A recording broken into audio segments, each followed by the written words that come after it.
Salam budaya. Kami dari Patria Loka Blitar pada kesempatan yang berbahagia ini bekerja sama dengan SMP Negeri 2 Blitar berusaha untuk selalu meregenerasi pemain-pemain wayang. Pada kali ini kami mempersembahkan pergelaran wayang orang bocah di mana 100% raganya adalah siswa SMP Negeri 2 Blitar. Merupakan suatu kebahagiaan karena muncul bibit-bibit wayang untuk masa depan demi bangsa kita Indonesia Raya. Lakon kami adalah Mustokoweni Priyambodo, menceritakan kisah cinta Mustokoweni dengan Priyambodo, di mana bermula dari Mustokoweni yang mencuri Jamus Kalimosodo tapi dapat digagalkan oleh Priyambodo. Bagaimana kisahnya? Marilah kita saksikan persembahan dari remaja-remaja kita siswa SMP 2 bersama dengan Patria Loka. Rahayu. Agar ingkang budaya cerita wayang purwa dening sangga seni SMP 2 iku kapitan abuka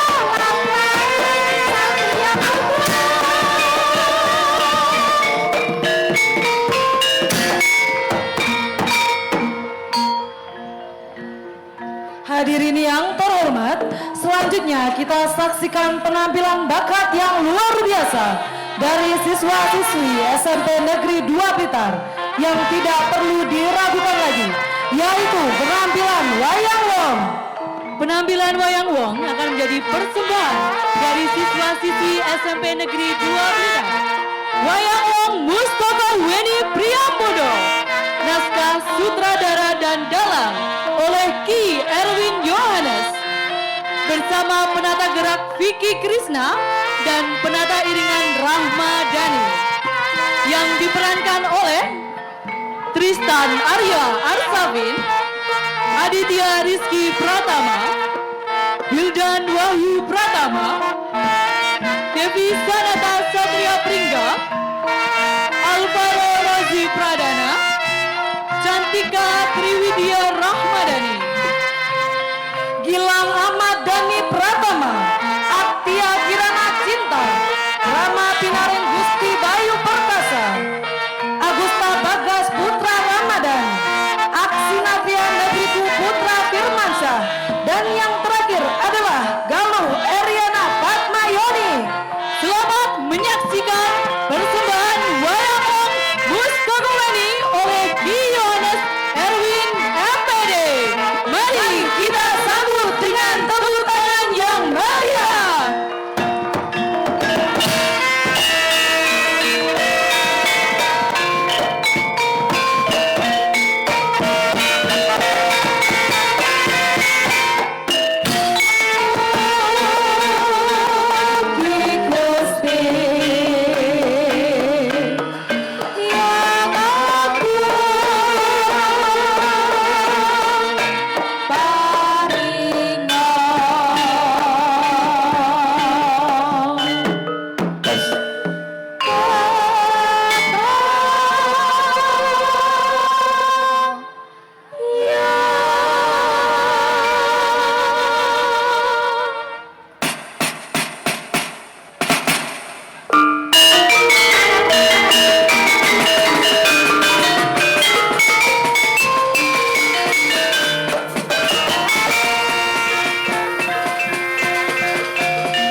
Mustokoweni!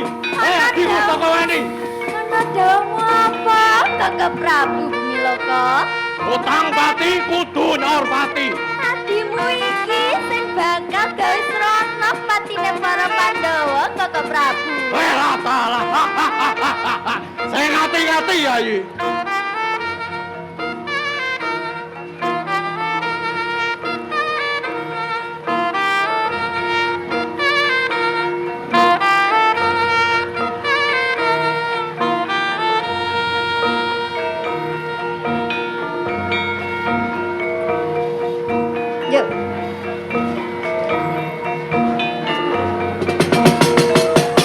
Koko sang Gatut Kaca tinon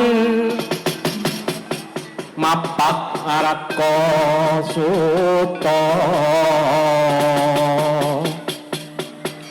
tekapira krasna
Handrah ingkang puspita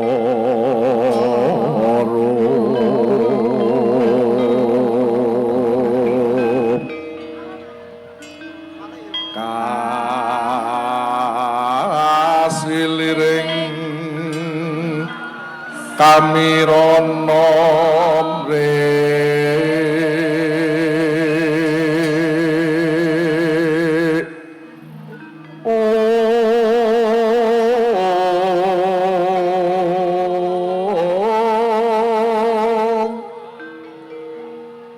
sekar kadung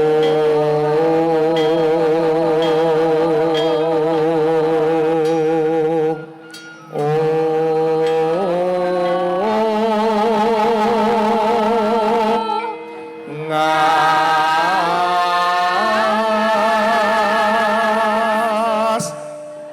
kandang manyo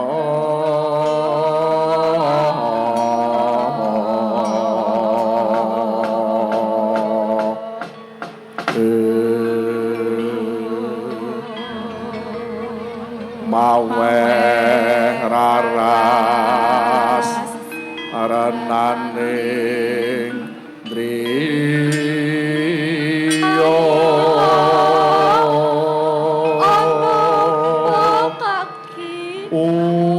Dewi Drupadi Pramutus dening Prabu Puntadewa ngambil jamu Kaimasata kangge srana pambangunan Candhi Saptaragawa Prayoganing ngenteni Bibiwara Sri Kandi Kaki. Waduh, kedangon wong.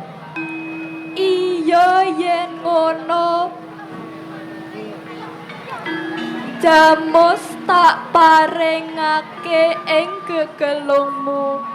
Sing ati-ati yo, Ngger. Sendika dawuh, Rat. Kusuma Ratu Dewi Drupadi Datan prayitna bilih punika Gatotkaca tiron pangawas kang pustaka Jamus Kalimasada dipun paringaken dening Kang Mimbawarna anenggih punika Raden Gatotkaca.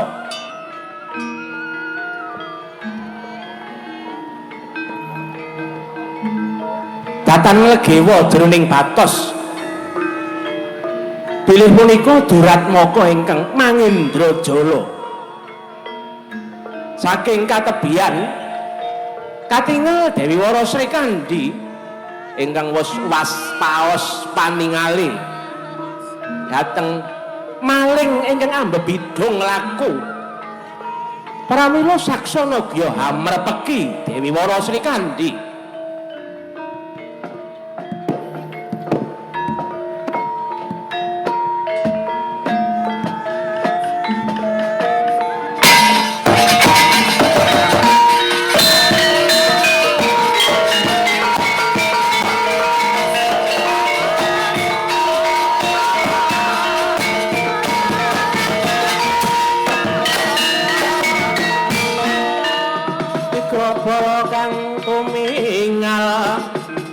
Kampo samya ngedali sapa ana wanita wani nyandhet ratit wiletik kaca. Aduh bibi nun ngapunten sulap bibi.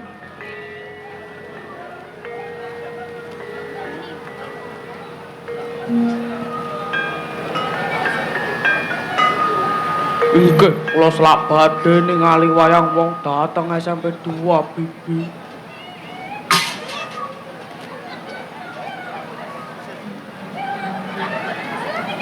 Ngapunten bibi keceplosan. Maaf nggih, Pak. Nggih. Lah yen ngono, bebarengan kae wae karo bibi ya, Nggir. Kedangon bibi, awit kula badhe mabur. Yen sira arep mabur, bibi ya boncengno. Waduh, mboten kiat bibi. Wis, ngene wae. Cekak cukupe, Jamus Kalimasada tak suwun. Mboten saged bibi. Yen ngono tak rebut.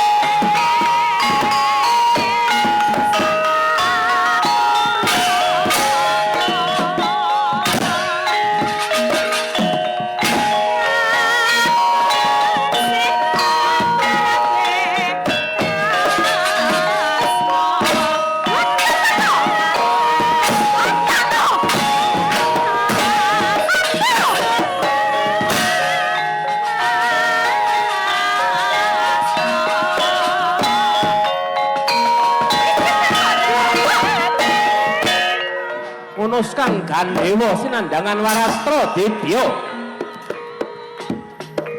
Kena Kang Warastra badar Raden Gatotkaca dadi Dewi Mustakaweni.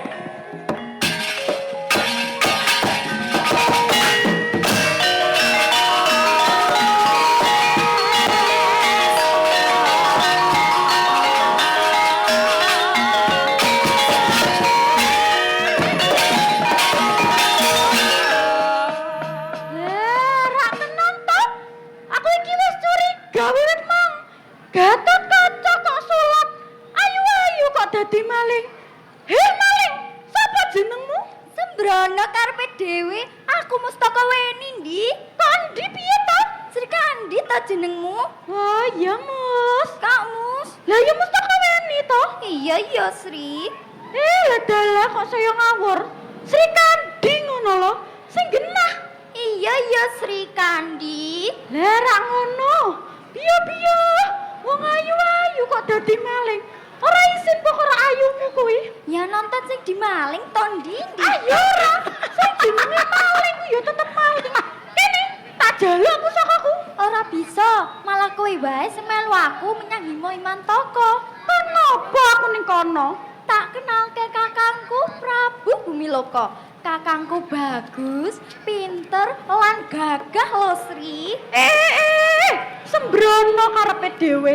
Sri Kandi kuwi wis dadi garwane Raden Janaka.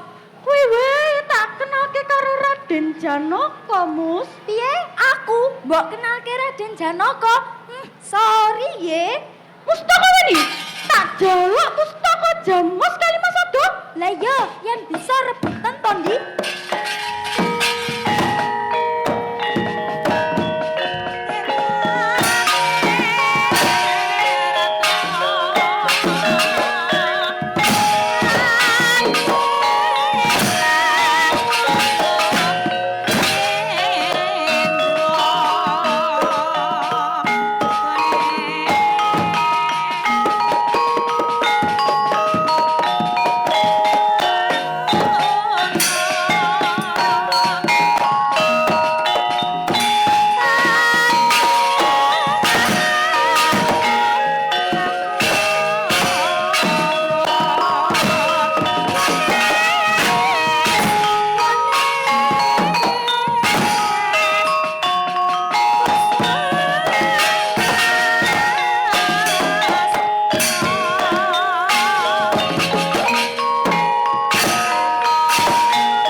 Hati-hati toh.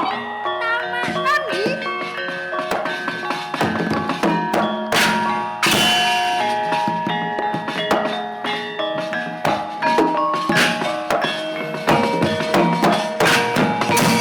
Mabur Dewi Mustaka weni los saking Pandul.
Hati-hati kowe, Gus.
wayah, Ndara.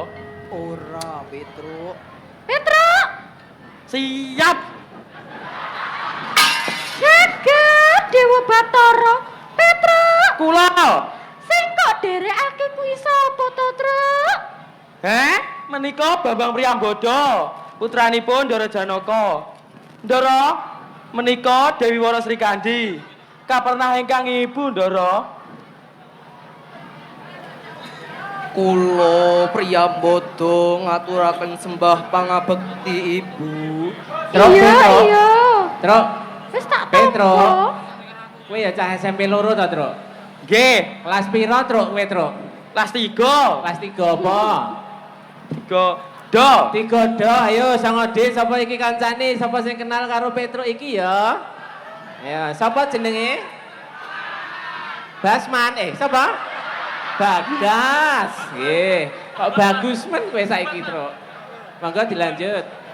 Iya, wis tak tampa Priyambada. Luwih dhisik sira kudu ngatonake dharma bektimu, Nger. Lajeng menapa ingkang kedah kula tindakaken Kanjeng Ibu? Ana maling aran Mustaka Weni saka Himantaka. Dheweke wis nyidra Jamus Kalimasada. Los tanpa pamit. Waduh!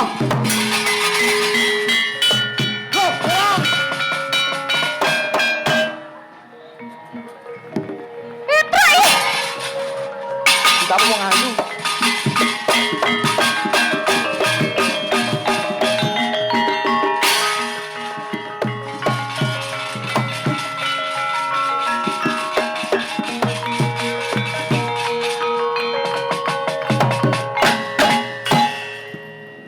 Bambang Priyambada, matek aji malih warna. Bawane satriya pinunjul putrane Raden Janaka. Sakedheping netra. Sirna wujude kang Priyambada, wenteh kaya Nalendra ing Himantaka. Prabu Bumiloka.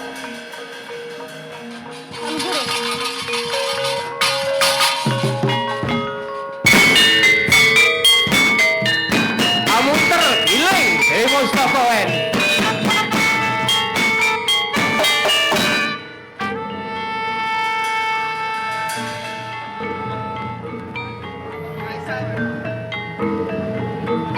Aduh, Kakak Prabu, kayak kaget wae. Kepriye kabare, Yai? Pangestumu, aku wis oleh gawe, Kakak Prabu. Wah, kowe oleh gawe. Iya, Kakak Prabu. Oleh gawe tenan. Iya. Welat dalah.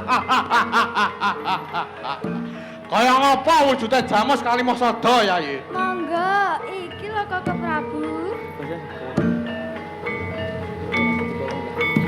Oh, sapa, Yai? Ora ana apa-apa, Kakak Prabu. Badar dadi Bambang Priyambada. Halo, napa?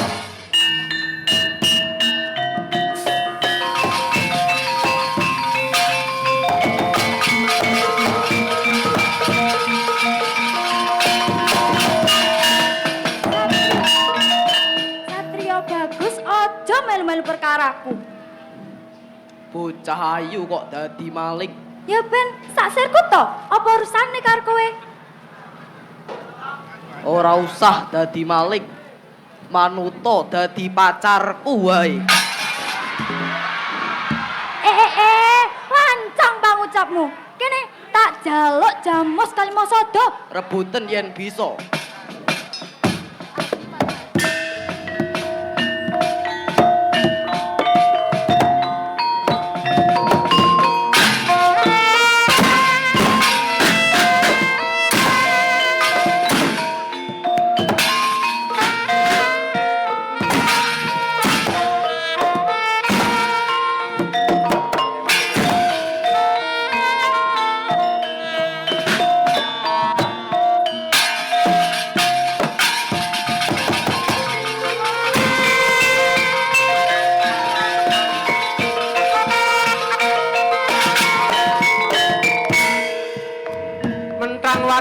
Dibya Dewi Mustaka Weni dipun panahaken dhateng Bambang Priyambada. Kewirangan alis kari sisih, brengos kari sisih, brodoli rambute Priyambada.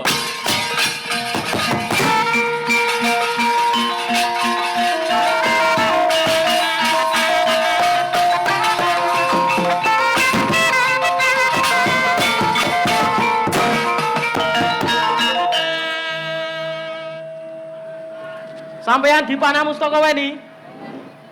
Alis sampean garis separo. Brengos sampean kari sih. Anune sampean rambutnya sampean tek diwales Ndara.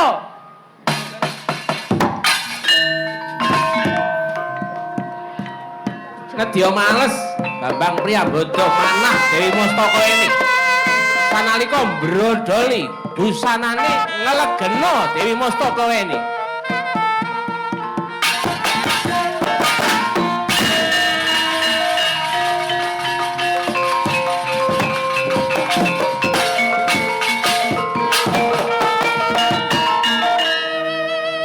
Dipanah Ndara Priyambada kok terus bugil ngono. Piye to ngaliyo. Ayo. Ngaliyo. Vira gitu. Priyambada, aku ngaku kalah. Sandanganku balekno to. Tak balekake. Anggere gelem dadi sitaku. Seluruh Mah, duit wae ya Ijole. Petro, kula. ayo ditinggal bali wae wong wadon iki. Ayo tinggal bali wae. Piye to? Ya wis aku gelem. Lah ra ngoten to. Monggo dilanjut, Ndara. Mata kaji malih Bambang Priyambada sanalika balik busanane Dewi Mustaka ini bali cemlorot, bali ayu malih kaya wujude siswa SMP Negeri 2 Blitar.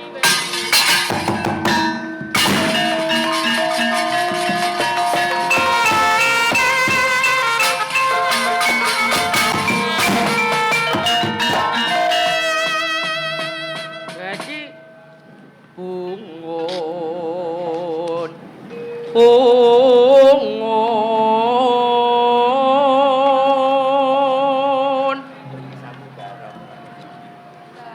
wanci bangun niki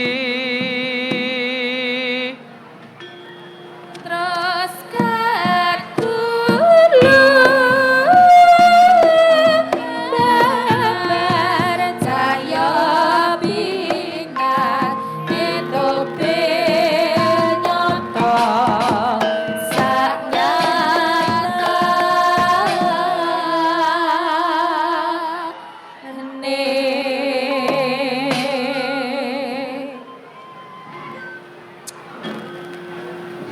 nyoto sak sanyata sababe kae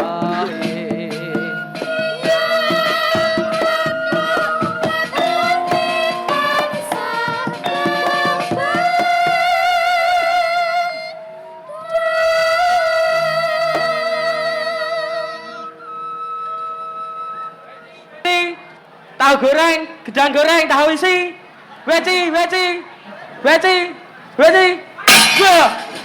Wah, Ndara iki mau enak anget mah di ceblok nih. Jika wae lah, 5 menit. tansah mesemo wuyu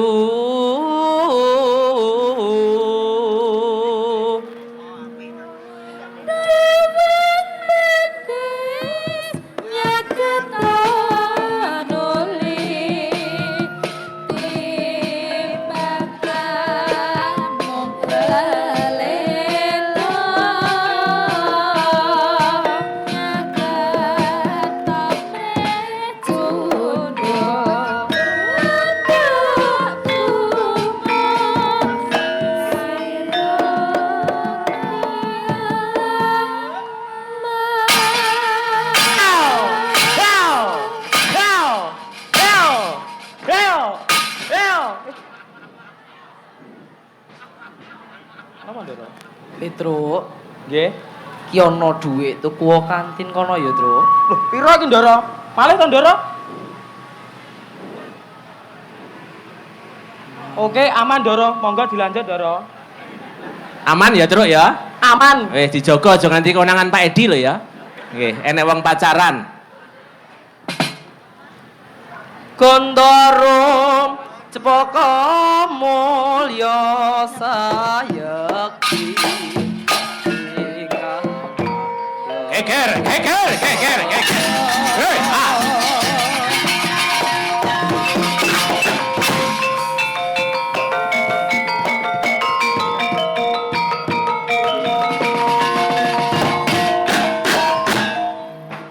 Hei, Gatot, balekno adikku Mustaka ini.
Tepuk tangan yang meriah Bapak Ibu dan anak-anak untuk persembahan Wayang Wong dari SMP Negeri 2 Blitar.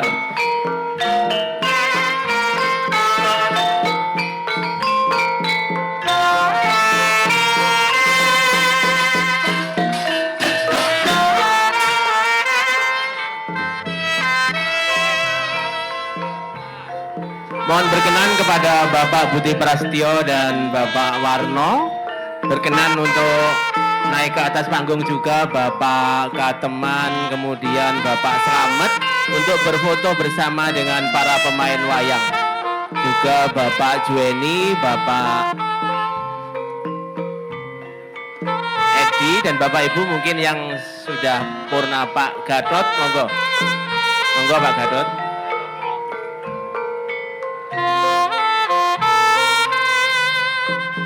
Persembahan khusus untuk Bapak Ibu yang sudah purna, Bapak Slamet, Pak Kateman, dan Bapak Ibu yang lain.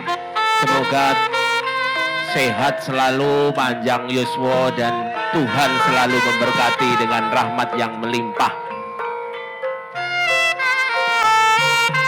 Monggo. Kita berikan tepuk tangan lagi kepada Wayang Wong dengan lakon Mustaka Weni Priambodo. Beri tepuk tangan